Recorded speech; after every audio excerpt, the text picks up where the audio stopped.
가만히 앉아서 완벽한 기분이 될 때까지, 완벽한 준비가 끝날 때까지 기다리다가는 결국 아무것도 시작해보지 못할 것이다. 안녕하세요. 사서 K입니다. 오늘 여러분께 소개해드릴 책은 침대에 누워 걱정만 하는 게으른 완벽주의자를 위한 7가지 무기에 대해서 이야기하는 게리 비숍의 시작의 기술이라는 책입니다. 침대에 누워 걱정만 하는 게으른 완벽주의자들을 위한 7가지 무기. 이 책의 부제가 말해주듯 이 책은 걱정을 하고 생각을 하기보다는 생각하기 이전에 먼저 움직여라, 이러한 큰 메시지를 가지고 있습니다.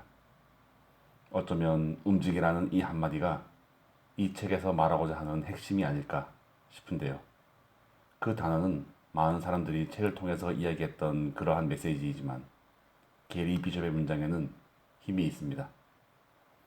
혹자는 게리 비숍을 두고 밀크티스럽지 않다, 오히려 에스프레소 같은 남자다 라고 이야기를 하는데요. 책을 읽으면서 제가 받은 느낌을 이렇게 쉽게 전달할 수 있다니 하는 생각에 감탄을 하게 된 그러한 소개글이었습니다. 이 책 시작의 기술은 총 8개의 챕터로 구성이 되어 있습니다. 무의식이라는 개념에서 시작을 하고 있고, 단원의 중요성, 그리고 그 단원을 부단한 노력으로 실행으로 이끌어가라는 메시지를 담고 있습니다. 각각의 챕터에서 다룬 이야기는 잠시 후에 조금 더 자세하게 이야기를 해볼 텐데요. 밀크티보다는 에스프레소 같은 남자, 아니 어쩌면 에스프레소 같은 책이라고 해야지 더 옳지 않을까 싶습니다. 이 책은 걱정이 많은 사람들에게 친절하게 걱정보다는 움직이는 게 더 낫지 않을까 하고 친절하게 설득하지 않습니다. 오히려 걱정을 하며 침대 속으로 숨어 들어간 이들을 찾아내 딱이라도 한 대 갈겨주는 것처럼 보이죠. 많은 이들이 생각을 머릿속에서만 가지고 살아가다가 자주 본인에게 혹은 지인들에게 하는 변명 중 하나는 하고 싶어, 하지만, 혹은 그렇지만 입니다. 느끼셨겠지만 하지만과 그렇지만 바로 변명을 만들어내는 접속사이죠. 작가 게리 비숍은 이러한 접속사를 남용하는 우리들에게 적나라하게, 그리고 솔직하게, 하지만 간단 명료하게 이야기를 하고 있습니다. 그는 이러한 그렇지만에서 빠져나와 인생을 바꿀 수 있는 방법을 단 2스텝에서 설명을 하고 있습니다. 바로 지금 하고 있는 그것을 그만두라, 그리고 앞으로 발전할 수 있는 행동을 하라 입니다. 너무나 간단하죠. 쉽게 말해서 stop and go 라고 할 수 있겠습니다. 더불어 나중에가 아니라 지금 당장 움직이라, 지금 당장 행동을 하라고 이야기합니다. 가만히 앉아서 완벽한 기분이 될 때까지, 완벽한 준비가 다 끝날 때까지 기다리다가는 결국 아무것도 시작해보지 못할 것이다. 소개글의 처음에도 소개해드렸던 문장인데요.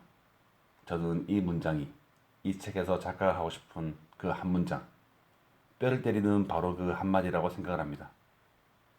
본인이 원하는 삶을 살고 있는 사람과 우리의 유일한 차이점을 단 하나, 그러한 삶을 살아가고 있다는 것 뿐이라고 이야기하는 글. 우리는 그들이 가진 그 능력, 그 원하는 삶을 살기 위한 능력 가운데에서 가지지 못한 것은 하나도 없습니다. 다만 그들이 우리와 다른 차이점은 때를 기다리는 것이 아니라 때를 만들어가는 것이라고 합니다. 준비가 완벽하게 되었다고 느끼기 전에 이미 행동을 하고, 우리가 준비가 끝났다고 이제 행동을 해야지 하는 그 시점에 그들은 이미 시도를 하고 실패를 하고 또 다른 시도를 하고 성공을 하고 있는 것이죠. 완벽한 것은, 완벽한 때는 없으니까요. 또한 뼈 때리는 그의 또 다른 메시지는 여러분은 자격이 충분해요 라고 말하며 무턱대고 자존감을 올려주는 수많은 자기계발서의 메시지에 속지 말라고 합니다. 그럴 자격을 가지고 있지 않다라고 이야기하죠. 너무한가요? 하지만 그 이면의 메시지에는 마냥 기다리고 있다고 해서 그럴 자격이 생기지 않는다는 것입니다. 원하는 것을 이루기 위해 노력하고, 아니, 단순한 노력이 아니라 죽도록 부단하게 노력을 하고 돌진하라고 합니다. 그래야만 그런 일이 일어나고 우리는 그럴 자격을 가지게 된다고 말하고 있습니다. 책 속으로 조금 더 깊이, 한번 들어가 보도록 하겠습니다. 첫 번째 챕터에서는 게리 비숍이 이야기하는 그 주요한 단어는 바로 무의식인데요. 인간의 감정은 대개 생각에서 나온다라는 현대 심리학의 아버지인 엘버트 앨리스의 말처럼 말이죠. 그리고 그 감정을 만드는 것이 바로 무의식인데, 이 무의식은 장기적으로 우리의 생각과 행동을 바꿔놓는다고 이야기를 하고 있습니다. 저는 이 문장을 읽을 때 이 말은 의식적으로 긍정의 시그널을 무의식 속으로 주입하라는 이야기인가? 라는 질문을 가지게 되었는데요. 저자는 그보다는 서사를 단어로 바꾸어서 무의식에 집어넣으라고 합니다. 예를 들어서 무엇 할 거야 대신 한다, 혹은 한다고 단언을 한다로 바꾸어서 사용을 하라는 것이죠. 이렇게 단언을 하는 것은 다른 의미에서 바라보면 이야기의 시점이 미래에서 지금으로 바뀌고 있는 것을 말하고 있죠. 서사를 단언으로 바꾸라고 이야기를 하는데 서사의 시점이 여하튼 지금은 아니라는 것이죠. 할 거야 라는 말 안에는 지금은 하지 않고 있지만 언젠가, 곧 언젠가 할 거야 라는 미래의 메시지가 들어있습니다. 그 시점을 지금으로 바꾸는 단언을 해야 합니다. 이어지는 챕터에서는 그는 운을 탓하고 남을 탓하고 외부의 영향이나 환경을 들먹이는 것을 그만하라고 뼈를 때리는데요. 물론 인생에서 벌어질 일들 가운데에는 우리의 의사와 전혀 무관한 것들이 있지만 그러한 사건들조차도 그러한 사건들 이후 어떻게 사는가는 100% 전적으로 우리 책임이라고 합니다. 그러니 무엇인가를 탓하는 것을 당장 멈추라는 것이죠. 쉽게 말해 어떠한 생각 혹은 어떠한 의견 끝에 그렇지만 이라는 이 한마디를 달지 말라는 것입니다. 변명을 하지 말라는 것이겠죠. 그리고 이 챕터에서 인상 깊었던 문장이 있는데 바로 이것입니다. 내가 멈춰서 꿈을 댄다고 해서 인생은 기다려주지 않는다. 네, 전 이 문장을 읽으면서 또 한 번 뼈를 제대로 맞게 되는데요. 여러분도 책을 읽다 보면 진짜 뼈를 제대로 맞게 되는 경험을 하실 수 있습니다. 그러면서도 그는 어쨌거나 난 이기게 되어 있어. 사실 나는 나의 삶에서 이기고 있다. 라고 친절하게 이야기를 해주기도 합니다. 친절하죠? 하지만 그 이면은 전혀 친절하지 않습니다. 오히려 더 냉혹하죠. 내가 원하는 삶의 모습은 이런 모습이 아닐지라도 여하튼 내가 이기고 있는 것은 그런 삶이다. 여하튼 나는 언제나 이기고 있다. 라고 이야기를 합니다. 어려운가요? 이 말의 끝에서는 문제는 나의 무의식이 정말로 원하는 것과 내가 원한다고 말하는 것이 다를 때 발생한다. 라고 합니다.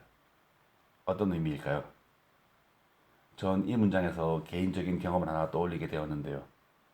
제가 거의 1년 넘게 헬스장에서 운동을 하고 있습니다.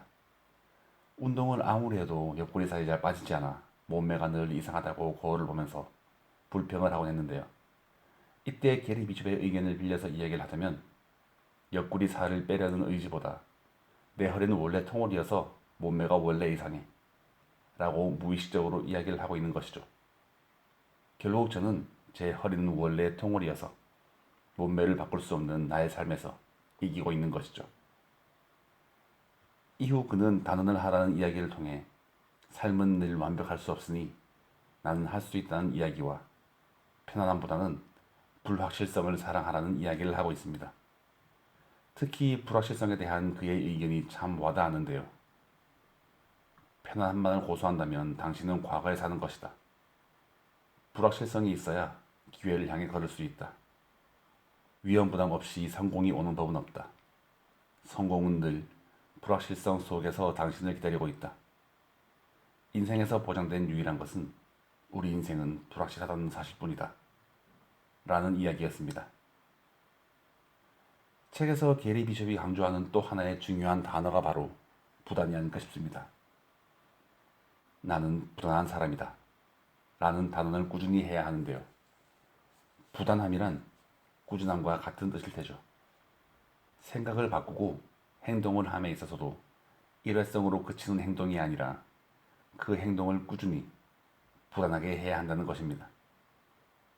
이 내용은 7번째 챕터에서 등장을 하였는데요. 이 챕터에서 또 다른 이야기가 인상 깊었습니다. 당신이 추구하는 일이 독특하고 독창적일수록 반대도 더 거세질 것이다. 왜냐하면 사람들은 당신을 특정한 종류의 사람으로 생각하는데 익숙해졌기 때문이다.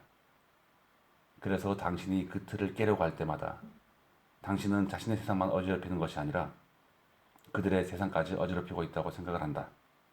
라는 내용이었습니다.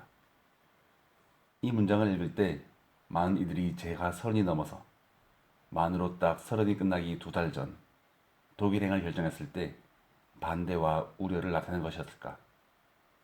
나의 그 행동도 그들에겐 그러한 의미였을까? 하는 생각을 해보게 되었습니다.